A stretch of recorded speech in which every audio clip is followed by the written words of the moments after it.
मैं परमेश्वर का धन्यवाद देता हूँ। प्रभु ने एक बार फिर हम प्रत्येक को इकट्ठा होने का मौका दिया। आइए हम प्रार्थना कर कर हम शुरू करते हैं। हमारे स्वर्गीय पिता प्रभु जी, हम आपको धन्यवाद देते हैं पिता। अभी तक आपने संभाला प्रभु जी। आपका वचन जब हम सीखने के लिए जा रहे हैं प्रभु, समझने के लिए सहायता कर। अपने वचनों को प्रभु आप हमें खोल कर दें प्रभु जी। नम्रता के साथ हम आपके चरणों में आते हैं, आपकी अगुवाई मांगते हैं, सब बात आपके हाथ में सौंपते हैं। प्रार्थना प्रभु यीशु मसीह के नाम से मांगते हैं, आमीन। हम लोग सीख रहे थे बीते समयों में परमेश्वर के वचन की व्याख्या किस प्रकार करें, और हम संदर्भ को हम अध्ययन कर रहे हैं।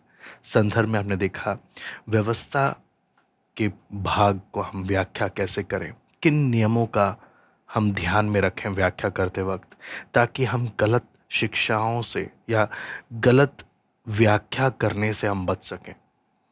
उसी प्रकार जैसे हमने व्यवस्था का पहलू देखा, उसी प्रकार बाइबल का अगला शैली आता है कहानी।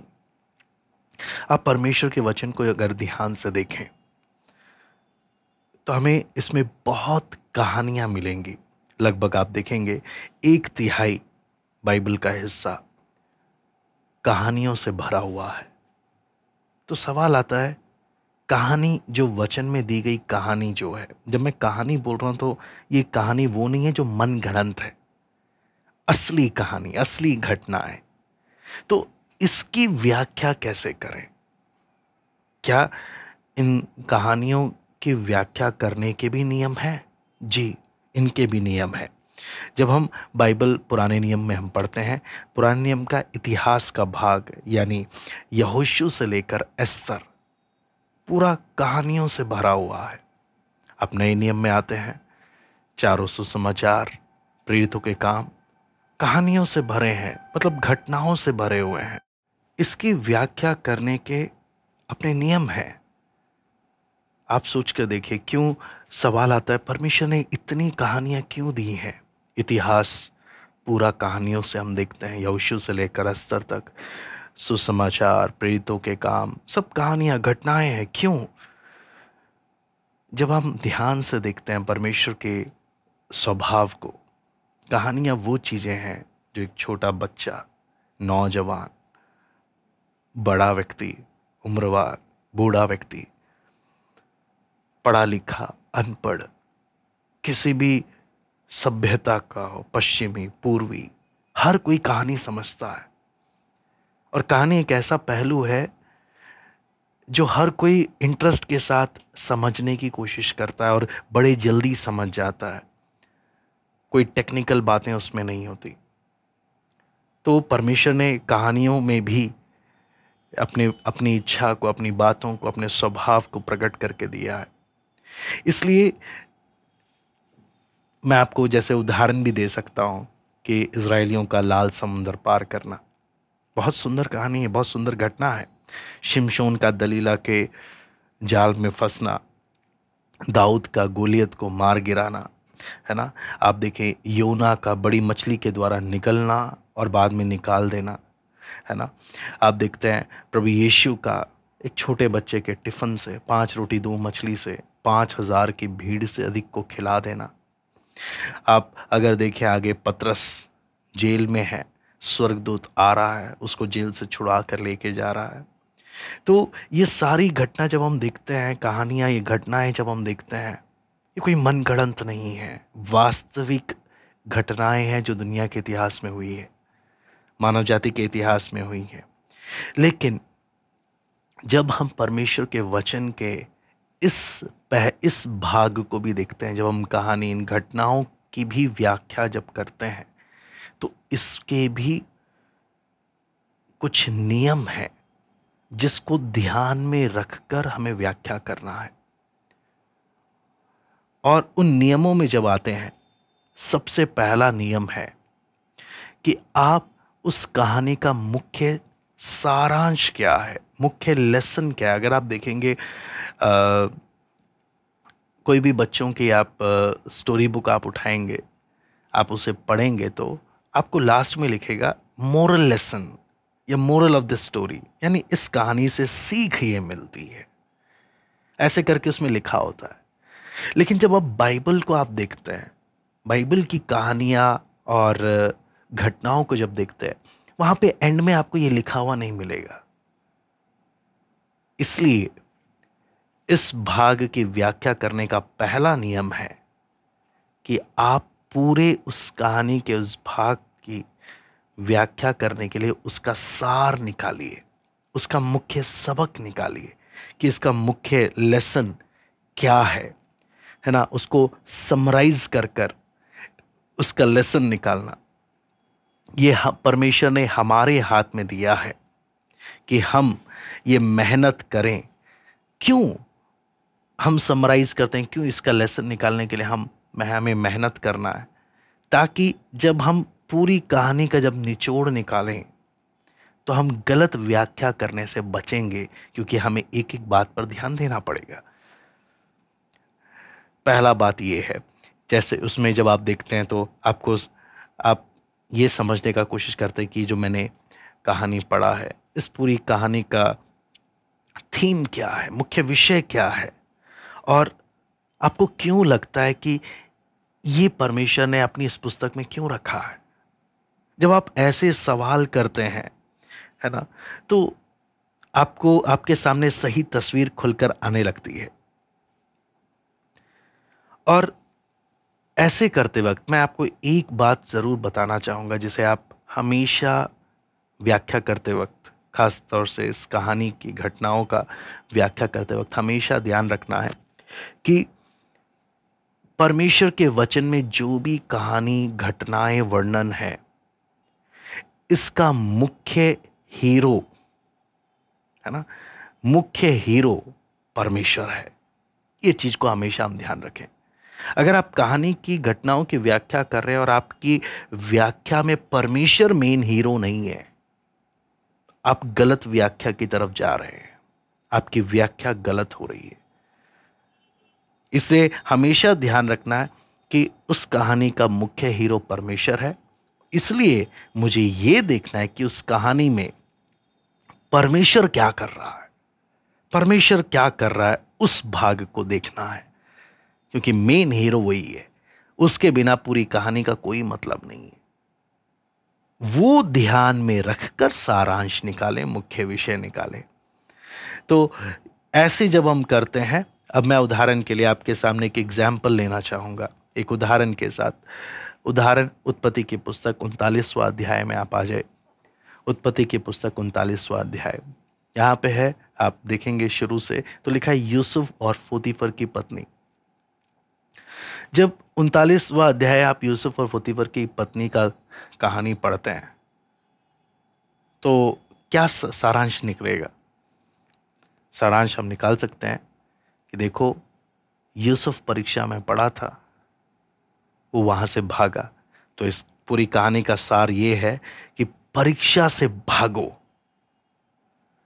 शरीर की अभिलाषाएं जब सामने आए तो वहां पे रुकना नहीं है, वहां से भागना है। और ऐसा सारांश निकालना या ऐसा एक विषय बनाना कोई गलत नहीं है ना। लेकिन आपको मालूम है यहाँ पे दिक्कत क्या है? यहाँ पे दिक्कत ये है, यहाँ पे इस कहानी का हीरो फिर यूसुफ ही रह गया। परमेश्वर पिक्चर में नहीं दिख रहा। लेकिन आप पूरे 39वें अध्याय को संदर्भ सहित अगर ध्यान से देखें तो आपको ये दिखेगा कि परमेश्वर यूसुफ के साथ साथ है और यूसुफ के हर कदम परमेश्वर की निगरानी में हो रहे हैं। परमेश्वर कुछ करवा नहीं रहा है, लेकिन परमेश्वर की योजना परमेश्वर पूरी कर रहा है। कैसे? क्योंकि कहानी का मुख्य हीरो परमेश्वर है। कहानी का मुख्य हीरो परमेश्वर है। अगर यूसुफ पोतीफर की पत्नी के जाल में फंस जाए तो ये तो कभी मिस्र का प्रधानमंत्री बनेगा ही नहीं। और इसके भाई जिन्हें आकर अनाज लेने आना है उस अकाल में, वो तो भूखमरे मर जाएंगे। और अकाल में मर जाएंगे तो जो वंशावली है, आप अगर देखेंगे यीशु मसीह की वंशावली, वंशावली तो बीच में ही खत्म हो जाएगी। परमेश्वर की महान योजना में अगर आप ध्यान से देखेंगे, मेन हीरो परमेश्वर है। कैसे यूसुफ पोतीफर की पत्नी के जाल में नहीं फंसा, वहां से निकल गया। परमेश्वर कैसे अपना काम कर रहा है, आगे हम देखते हैं। फिरौन उसको प्रधानमंत्री बना रहा है। उसके आगे हम देखते हैं कैसे अपने भाइयों को और पूरे मिस्र में सभी लोगों की आवश्यकताओं को पूरा कर रहा है, ताकि वंशावली जो प्रभु यीशु की जो वंशावली है, जिसमें आखिरी में असली व्यक्ति को आना है, कौन? जगत का उद्धार करता, उसको आने का जो वंशावली है वो बीच में रुकना नहीं है। मेन स्टोरी अगर बड़ी तस्वीर देखें, बड़ी तस्वीर वो है, यूसुफ एक छोटी सी कहानी का एक किरदार है। हां, हम यूसुफ के जीवन से सीखते हैं, आगे हम उस बात को भी देखेंगे, लेकिन बड़ी तस्वीर कहानी का हीरो परमेश्वर है। और परमेश्वर अपनी योजना को किस लिए पूरा कर रहा है?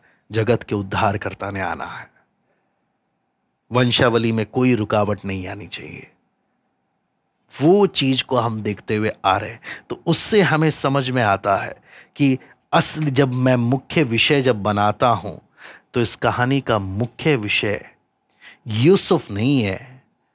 पोतीफर की पत्नी और यूसुफ के इस कहानी में मुख्य हीरो परमेश्वर है। और परमेश्वर कैसे यीशु मसीह तक अपनी योजना को पूरा कर रहा है। तो इसलिए हमें कभी भी नहीं भूलना चाहिए बड़ी तस्वीर क्या है। प्रभु की मर्जी होगी, हम व्याख्या के नियमों के बाद हम एक उत्पत्ति से प्रकाशित वाक्य की एक बड़ी तस्वीर को समझने का प्रयास करेंगे। परमेश्वर की योजना, कैसे परमेश्वर अपनी एक मुख्य योजना को उत्पत्ति से प्रकाशित वाक्य तक पूरा करते हुए जा रहा। और जब हमें वो समझ में आता है, तो हम बाइबल की पुस्तकों में व्याख्या करने में हम गड़बड़ी करने से बचते हैं, क्योंकि हमें परमेश्वर के उस कार्य को देखने को मिलता है कि परमेश्वर कैसे उत्पत्ति से लेकर प्रकाशित वाक्य तक अपने उस कार्य को कैसे कैसे पूरा करते हुए आ रहा है। इसलिए जब हम इस बात को देखते हैं, तो पहला चीज, कहानी को जब हम पढ़ते हैं, मुख्य विषय क्या है, ही असली हीरो को ध्यान में रखकर, इसकी सीख को देख के। नंबर दूसरा नियम जब हम देखते हैं वो क्या है, ये निर्धारित करना इस कहानी में वर्णात्मक क्या है, आदेशात्मक क्या है। अब आप बोलेंगे ये दो चीज क्या है?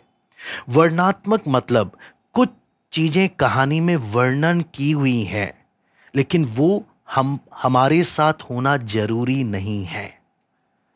अब उदाहरण के लिए, यूसुफ को उसके भाइयों ने बेच दिया और वो मिस्र गया। ये कंपलसरी नहीं है कि मुझे मिस्र में ही बेचा जाए तो ही मैं परमेश्वर की योजना को पूरा करूंगा। वो कहानी का वर्णन है, वो मुझ पे, कहानी की घटना की हर बात मुझ पे लागू नहीं होती। कुछ चीजें सिर्फ विवरण है, उसे वहीं तक ही सीमित रखना चाहिए। मैं विवरणों को आत्मिक अर्थ निकालने का प्रयास ना करूं, नंबर एक। नंबर दो, कहानी का दूसरा पहलू है आदेशात्मक, जहां पर परमेश्वर उस कहानी के माध्यम से हमें कुछ संदेश दे रहा है। तो मैं कैसे पता लगाऊं कि कहानी का कौन सा भाग सिर्फ विवरण है, मुझ पे लागू नहीं होता, और कौन सा भाग आदेशात्मक है जो मुझ पे लागू होता है, जहां परमेश्वर का आत्मा मुझसे बात कर रहा है। उसके लिए आपको समझना होगा कि जो चीज सिर्फ विवरण है वो आपको सिर्फ कहानी में ही मिलेगा, लेकिन जो आदेशात्मक है, यहां पे जहां पे परमेश्वर उस विषय में आज्ञा हमें दे रहा है, वो बात सिर्फ हमें कहानी में ही नहीं बल्कि अन्य पुस्तकों में भी परमेश्वर उस विषय में हमें आज्ञा दे रहा है करके आपको स्पष्ट दिखेगा। अब उदाहरण के लिए यूसुफ की इस घटना को मैं आपके सामने रखता हूं। यूसुफ की इस घटना में आप देखते हैं, यूसुफ, जब आप 39वां अध्याय पढ़ते हैं, पोतीफर की पत्नी यूसुफ के पीछे पड़ी हुई है ना। मैं आपके सामने अगर पढ़ना पढ़ना चाहूंगा, निकाल लीजिएगा।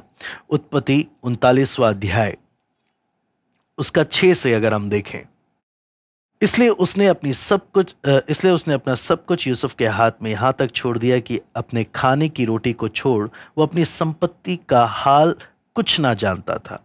यूसुफ सुंदर और रूपवान था। इन बातों के पश्चात ऐसा हुआ कि स्वामी की पत्नी ने यूसुफ की ओर आंख लगाई और कहा, मेरे साथ सो। पर उसने अस्वीकार करते हुए अपने स्वामी की पत्नी से कहा, सुन, जो कुछ इस घर में है मेरे हाथ में है, उसे मेरे स्वामी कुछ नहीं जानता और उसने अपना सब कुछ मेरे हाथ में सौंप दिया है। इस घर में मुझसे बड़ा कोई नहीं और उसने तुझे छोड़ जो उसकी पत्नी है मुझसे कुछ नहीं रख छोड़ा। इसलिए भला मैं ऐसी बड़ी दुष्टता करके परमेश्वर का अपराधी क्यों बनूं? ऐसा हुआ कि वो प्रतिदिन यूसुफ से बातें करती रही, पर उसने उसकी ना मानी कि उसके पास लेटे या उसके संग रहे। एक दिन क्या हुआ कि यूसुफ अपने कामकाज करने के लिए घर में गया और घर के सेवकों में से कोई भी घर के अंदर ना था। तब उस स्त्री ने उसका वस्त्र पकड़कर कहा, मेरे साथ सो। पर वो अपना वस्त्र उसके हाथ में छोड़कर भागा और बाहर निकल गया। अब आप यहां पर इस कहानी को देख के समझने का प्रयास करें। इसमें आदेशात्मक क्या है? इसमें आदेशात्मक है, यूसुफ परीक्षा से भाग रहा है। और यह आदेशात्मक है, हमें कैसे मालूम चलता है? इसके लिए आप सबसे बेहतर है नीति वचन 5 का 8 भी निकाल लीजिए। नीति वचन 5 का 8। ऐसी स्त्री से दूर ही रहे और उसकी डेवड़ी के पास भी ना जाना। अगर आप देखेंगे व्यभिचार के विषय में है, ऐसों को उससे दूर रहना, उसके पास नहीं जाना। उसके साथ 2 तीमुथियुस 2 का 22 भी आप देख लीजिए। 2 तीमुथियुस 2 का 22, यहां पे लिखा है, जवानी की अभिलाषाओं से भाग और जो शुद्ध मन से प्रभु का नाम लेते हैं उनके साथ धर्म, विश्वास और प्रेम और मेल मिलाप का पीछा कर। तो यहां पे भी लिखा है जवानी की अभिलाषाओं से भाग। तो आप देखें, कहानी में जो आदेशात्मक पहलू है, जहां परमेश्वर उस कहानी से मुझे कोई सीख दे रहा है, वो आपको बाइबल के अन्य भागों में जरूर मिलेगा, जो कहानी नहीं है, जहां स्पष्ट निर्देश है। लेकिन जो भाग सिर्फ कहानी है और स्पष्ट रीति से हमारे जीवन पे सीधे तौर पर लागू नहीं होता है, वो बात आपको बाइबल में किसी और भाग में नहीं मिलेगा। वो सिर्फ उसी कहानी का विवरण है और हमें उसी रीति से उसे देखना चाहिए। कई बार हम उन चीजों का भी आत्मिक पहलू निकालने लगते हैं जो हम पर लागू नहीं होता, और वहीं पर हम गलत दिशा की ओर बढ़ने लगते हैं। ऐसी चीजों से हमें बहुत सावधान रहना चाहिए। इसलिए मैंने आपके सामने ये जब बातें रखी है ना, तो ऐसे ही आप प्रेरितों का 2 अध्याय भी आप आ जाइए, मैं वो भी लेके समाप्त करना चाहूंगा। यहां पर जब आप देखते हैं, यहां पे पवित्र आत्मा के उतरने के विषय में आप पढ़ते हैं। आप प्रेरितों का 2 का जब 1 से पढ़ते हैं, यहां पे लिखा है, जब पिन्तेकुस्त का दिन आया तो वे सब एक जगह इकट्ठे थे। एकाएक आकाश से बड़ी आंधी, किसी सनसनाहट का शब्द हुआ, उससे सारा घर जहां वो बैठे थे गूंज गया। उन्हें आग किसी जीभें फटती हुई दिखाई दी, उनमें से हर एक पर आ ठहरी। वे सब पवित्र आत्मा से भर गए और जिस प्रकार आत्मा ने उन्हें बोलने की सामर्थ दी, वे अन्य अन्य भाषा बोलने लगे। अब यहां पे देखें, पवित्र आत्मा का उतरना और लोगों का अन्य भाषा में बातें करना। यहां पर घटना आपको देखने को मिल रही है। अब इसमें कौन सी बात विवरण है या वर्णनात्मक है और कौन सी बात आदेशात्मक है, जब आप ध्यान से देखते हैं तो आप देखेंगे, पिन्तेकुस्त का दिन था, वो लोग इकट्ठे थे। अब ये आदेशात्मक नहीं है ये बात। क्यों? अगर मैं सोचूं ये पहली आयत मेरे पे लागू होता है, इसका मतलब है पिंतेकुस्त के दिन ही पवित्र आत्मा मुझ पे उतरेगा, और किसी दिन मैं पवित्र आत्मा से भर ही नहीं सकता हूं। ऐसा नहीं है, ये विवरण है, ये सिर्फ उसी समय के बारे में बताया गया है। मुझे इसका आत्मिक अर्थ नहीं निकालना है, इसकी व्याख्या मुझे किसी और रीति से करने का प्रयास नहीं करना है। फिर आगे हम देखते हैं, एकाएक आकाश से बड़ी आंधी का सा सनसनाहट का शब्द हुआ, और सारे घर जहां पर वो बैठे थे वो गूंज गया, है ना। मैं बोलूं, अब जहां भी सच में पवित्र आत्मा उतरेगा ना, वहां पर बड़ी आंधी चलेगी, है ना। और क्या होगा, सनसनाहट का शब्द आएगा, और सारा घर वो क्या हो जाएगा, गूंज जाएगा। ऐसा होगा तभी मतलब पवित्र आत्मा उतरेगा? नहीं, ऐसा नहीं है, ये विवरण है। लेकिन आप अगर आगे देखेंगे, आग किसी फटती हुई जीभें दिखाई दी, क्या ये भी दिखाई देगा? नहीं, ये सब विवरण है, आदेशात्मक नहीं है। आगे देखेंगे पवित्र आत्मा उतरने का परिणाम क्या है, अन्य अन्य भाषा बोलने लगे, आत्मा से भर गए, अन्य अन्य भाषा बोलने लगे। आदेशात्मक है ये, कैसे मालूम चलता है? आप पहला कुरिन्ती 14 अध्याय में जब आते हैं, पहला कुरिन्ती 14 अध्याय, यहां पे लिखा है, जो अन्य भाषा में बातें करता है वो मनुष्य से नहीं परंतु परमेश्वर से बातें करता है ना। कई बार लोग बोलते हैं नहीं, अन्य भाषा ना, अन्य भाषा बोलने का, यहाँ पर अन्य भाषा शब्द का मतलब है कि आप इंग्लिश में बात कर रहे हो, या फ्रेंच में बात कर रहे हो, या किसी और समझ आने वाली भाषा में बात कर रहे हो। यहाँ पर आप ध्यान से पढ़ें तो लिखा है, जो अन्य भाषा में बातें करता है वो मनुष्यों से नहीं करता, वो परमेश्वर से बातें करता। अगर मान के चलो, अगर अन्य भाषा सिर्फ इंग्लिश, पंजाबी, हिंदी, बिहारी ऐसी भाषा ही है, तो क्या परमेश्वर को मेरी हिंदी वाली नहीं आती कि मैं परमेश्वर से अंग्रेजी में बात करूं या पंजाबी में बात करूं? नहीं, ये अन्य भाषा वो भाषा है जो केवल परमेश्वर और वो व्यक्ति के बीच की बात है। इसलिए लिखा है, जो अन्य भाषा में बातें करता है वो मनुष्य से नहीं परंतु परमेश्वर से बातें करता है, इसलिए उसकी बात कोई नहीं समझता। लिखा है, अन्य भाषा में जब बात कर रहे हैं उसकी बात कोई नहीं समझता, क्योंकि वो भेद की बातें आत्मा में होकर क्या करता है, बोलता है।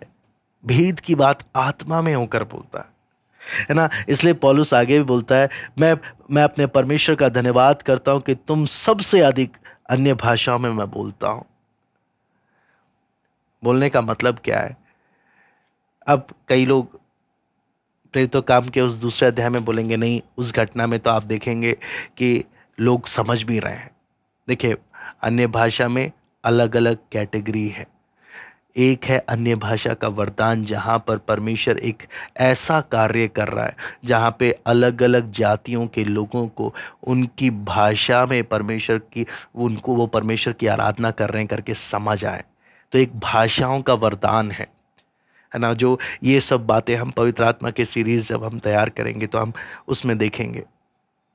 एक अन्य भाषा है जो परमेश्वर और उस व्यक्ति के बीच का बात है, वो एक भेद की बात है जो हर किसी व्यक्ति को समझ नहीं आता। तो हमें फर्क करना सीखना है, विवरण क्या है, वर्णात्मक क्या है, आदेशात्मक क्या है। आदेशात्मक कोई चीज है तो वो घटना से हटकर भी आपको दूसरी जगहों में मिलेगा। अगर सिर्फ विवरण है तो वो सिर्फ उसी कहानी तक सीमित रह जाएगा, वो आपको बाकी जगह में नहीं मिलेगा। तो इससे आप समझ सकते हैं कि वचन में जो आप कहानियां, जो घटनाएं हम पढ़ते हैं, उसमें इन दो नियमों को हमेशा पालन करें। पहला, उस पूरी कहानी का सार क्या है, मुख्य सबक क्या है, मुख्य विषय क्या है, इसका मुख्य हीरो कभी ना भूलें, परमेश्वर है। उस बड़ी तस्वीर को हमेशा याद रखें कि परमेश्वर क्या कर रहा है इस घटना में। कई बार परमेश्वर से ज्यादा हम व्यक्ति विशेष को ऊंचा कर देते हैं, वो कभी ना करें। और उसी समय में दूसरी बात क्या है, इसमें विवरण कौन सा है, वर्णात्मक कौन सा है, आदेशात्मक कौन सा है। मैं उम्मीद करता हूं और प्रार्थना करता है कि हम जो इन बातों को सीख रहे हैं इसे अपने प्रैक्टिस करें, इसे अप्लाई करें और गलत शिक्षाओं से बचें और अपने व्यक्तिगत जीवन में आत्मिक उन्नति करें, परमेश्वर की इच्छा को, परमेश्वर के आवाज को पहचानने के लिए आसान हो। हम और स्पष्ट रीति से देखें प्रभु मुझसे इस वचन के द्वारा क्या कहना चाह रहा। आप प्रभु की आवाज को पहचाने, प्रभु की इच्छा को पहचानने के लिए यह आपको आसान करता है कि प्रभु मुझसे इसमें क्या कहना चाह रहा है। आइए हम प्रार्थना करते हैं। हमारे स्वर्गीय पिता प्रभु जी, हम आपको धन्यवाद देते हैं पिता, आपके चरणों में आपने आने का मौका दिया प्रभु जी। आपका वचन जब हम सीख रहे हैं प्रभु, आप समझने के लिए सहायता करें प्रभु। आपके वचन की सही व्याख्या करने के लिए प्रभु आप एक एक को सहायता करें। अपना मर्जी कर कर गलत व्याख्या नहीं करना है, सही से सीखना है, दूसरों को सही से आपका वचन बांटना है। शैतान के किसी चाल में नहीं फंसना है, गुमराह नहीं होना है, किसी को प्रभु आपके सच्चे वचन, सच्चे उपदेश से नहीं भटकाना। प्रभु इस बात की गंभीरता को समझते हुए, खास तौर से आज के समय में जब बहुत सी गलत शिक्षाएं उभर रही हैं प्रभु अपने लोगों को आप खड़ा करें, तैयार करें, वचन में गंभीर होते हुए, वचन के सिद्धांतों को, नियमों को समझते हुए, सही व्याख्या करते हुए प्रभु में आप में मजबूत होने के लिए आप सहायता करें। सब बात पिता हम आपके हाथ में सौंपते, धन्यवाद देते हैं आज की संगति के लिए। सराध और महिमा केवल हम आपको देते हैं। प्रार्थना प्रभु यीशु मसीह के नाम से